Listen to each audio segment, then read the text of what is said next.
Fine کیا ہے کہ کلو من الطیبات، پاکیزہ کھاؤ اور عمل بھی پاکیزہ کرو.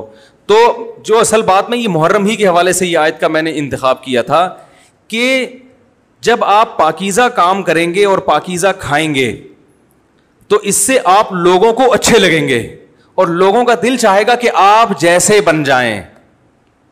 سمجھ میں آ رہی بات؟ ایک مثال دیتا ہوں. دیکھو کوئی بھنگی ہو جو بیچارہ ہر وقت گندگی میں رہتا ہو, اسے آپ سمجھائیں کہ یار اچھی زندگی گزارو, صاف ستھرے ہو جاؤ. آپ نے کسی دن اس کو نہلا دیا, بہترین کپڑے ڈیٹول سے نہلایا, سروس کروائی, کیونکہ ظاہر ہے وہ اتنے دنوں سے ایک کام کر رہا ہے تو وہ سروس کے بغیر دھلے گا نہیں. سروس کروائی آپ نے اس کی, خوب نہلا دھلا کے اس پہ اسپرے چھڑک دیا آپ نے, اور 3 دن تک کنٹینیو یہی کام کیا, تو آپ مجھے بتاؤ اس کو برا فیل ہوگا یا اچھا فیل ہوگا؟ کہے گا یار بڑا مزہ آیا. اس کے دل میں اپنے کام سے نفرت پیدا ہونا شروع ہو جائے گی. تو اچھی چیز میں, اچھی طہارت میں, پاکی میں اللہ نے اٹریکشن رکھی ہے. جیسے صاف ستھرا آدمی اچھا لگتا ہے, گندا اچھا لگتا ہے؟ صاف ستھرا اچھا لگتا ہے. تو صاف ستھرے اعمال والا بھی انسان کو اچھا لگتا ہے. تو اللہ تعالیٰ نے اسلام کو جو ڈیفائن کیا 2 لفظوں میں, اچھا کھاؤ اور عمل اچھا کرو. کیا مطلب؟ ایسا کام کرو کہ غیر مسلم تمہاری طرف مائل ہوں کہ یار یہ بڑے اچھے ہیں.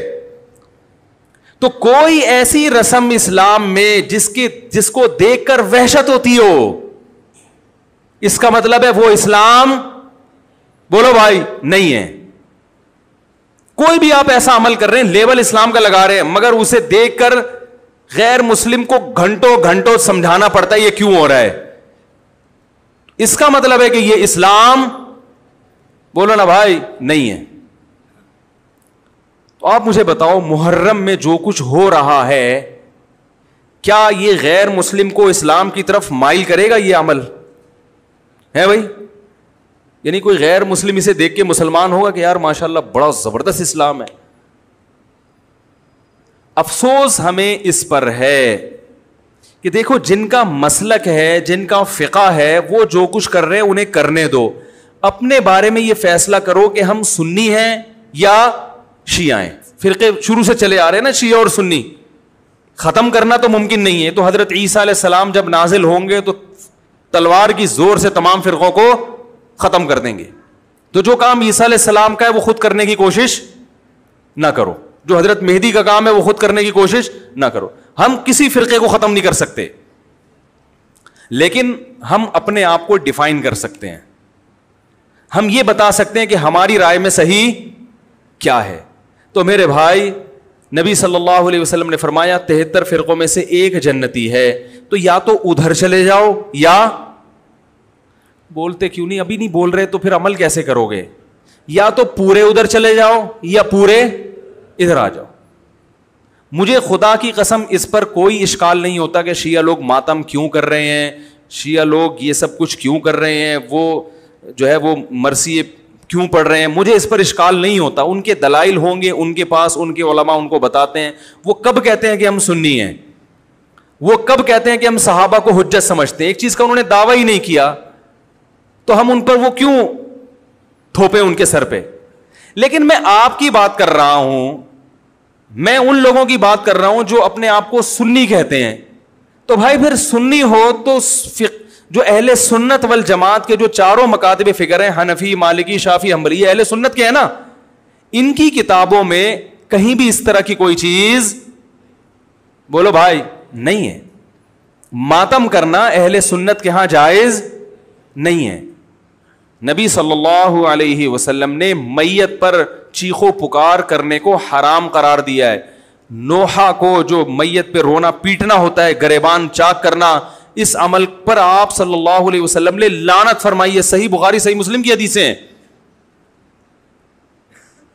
حضرت جعفر طیار رضی اللہ تعالی عنہ نبی کے سگے چچا زاد بھائی میدان جنگ میں شہید ہوئے, 4 بیویاں بیوہ ہوئی ہیں, چھوٹے چھوٹے بچے یتیم ہو گئے. آپ نے ان کی بیویوں کو زور سے رونے کی اجازت نہیں دی. اتنا غضبناک ہوئے جب وہ باز نہیں آئے, آپ نے فرمایا ان کے منہ پہ خاک پھینک دو. حالانکہ بیوہ ہوئی ہیں, قابل ترس ہیں, لیکن چیخ کے رونے کی اجازت حالانکہ وہ تو اہل بیت میں سے تھے. حضرت جعفر طیار ظلمن شہید ہوئے تھے. ہماری نظر میں حضرت حسین رضی اللہ تعالی عنہ کا قتل کربلا میں یہ تاریخ کا بدترین ظلم, اس لیے بدترین ظلم کہ آپ غیر مسلموں کے ہاتھوں شہید نہیں ہوئے, بلکہ ان لوگوں کے ہاتھوں شہید ہوئے جو اپنے آپ کو مسلمان کہتے تھے, اور مسلمانوں کی قیادت اس وقت ان کے ہاتھ میں تھی, حکومت ان کے ہاتھ میں تھی. لیکن اس ظلم پہ اہل سنت والجماعت کے ہاں, جو سنی ہیں, ان کے چاروں مکاتب فکر کے ہاں نہ رونے پیٹنے کی اجازت, نہ نوحہ کرنے کی اجازت, اور نہ میرے بھائی ماتم کرنے کی اجازت. میرے بھائی آپ لوگ اللہ کا واسطہ محرم میں مرثیے نہ لگائیں. ہر گاڑی میں کوئی نوحہ چل رہا ہے, کوئی شیعہ ہے تو ٹھیک ہے وہ کرے, سنیوں پہ یہ کام زیب نہیں دیتا, کیونکہ یہ منافقت ہے. پتہ ہی نہیں چل رہا آپ ادھر ہو یا آپ ادھر ہو, آپ کا مسلک کہیں نہیں پتا چل رہا. ہمیں ایک مسلک کو فالو کرو. ہمارے ہاں محرم منحوس مہینہ نہیں ہے, ہمارے ہاں محترم مہینہ ہے, مبارک مہینہ ہے. امہات المومنین میں سے بعض کی اس مہینے میں شادی ہوئی ہے.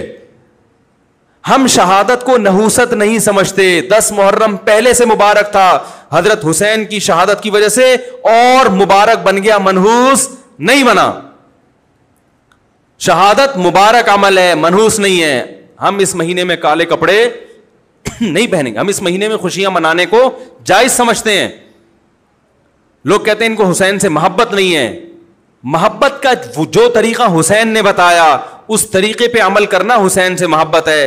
جو طریقہ حسین سے ثابت نہیں ہے اس طریقے پہ محرم کو منانا یہ محبت کا طریقہ ہماری رائے میں نہیں ہے. سمجھ میں آ رہی ہے بات کہ نہیں آ رہی ہے؟ اور ایک میں وضاحت کر کے بیان کو ختم کروں. بھائی یہ کوشش کریں گے نا اس کی, محرم نہ منحوس مہینہ ہے, نہ اس میں بلائیں نازل ہوتی ہیں, اس میں خوشیاں منانا بھی جائز ہے, اس میں نکاح کرنا شادی کرنا بھی درست ہے. یہ جو مشہور ہے محرم کی شادی ناکام ہوتی ہے 100% غلط ہے. جو شیعہ حضرات ہیں وہ بچیں اس سے. ہمارے ہاں یہ بالکل اس کی اجازت ہے, آپ محرم میں نکاح بھی کریں, محرم میں آپ اپنے بچوں کا عقیقہ بھی کریں, آپ اس جو ہے جو بھی خوشیاں ہیں آپ اس کی کریں, تاکہ اسلام کا جو رخ ہے نا, اسلام میں کوئی مہینہ منحوس نہیں ہے, تاکہ غیر مسلموں کے سامنے کم از کم ہماری طرف سے جو اسلام پیش ہو وہ یہ والا ہو, ان کی طرف سے وہ والا ہو. غیر مسلم کے پاس آپشن ہو کہ بھائی دیکھ لو ان میں جو اچھا لگتا ہے وہ والا اسلام آپ فالو کر لو, لیکن آپ بھی ویسے ہی بن گئے تو پھر اسلام کا ایک رخ جائے گا ان کے سامنے. سمجھ رہے کہ نہیں سمجھ رہے؟ تو اس لیے یہ گھروں میں مرثیے نہ لگایا کریں. فائن کیا ہے کہ کلو من الطیبات, پاکیزہ کھاؤ اور عمل بھی پاکیزہ کرو. تو جو اصل بات میں یہ محرم ہی کے حوالے سے یہ آیت کا میں نے انتخاب کیا تھا کہ جب آپ پاکیزہ کام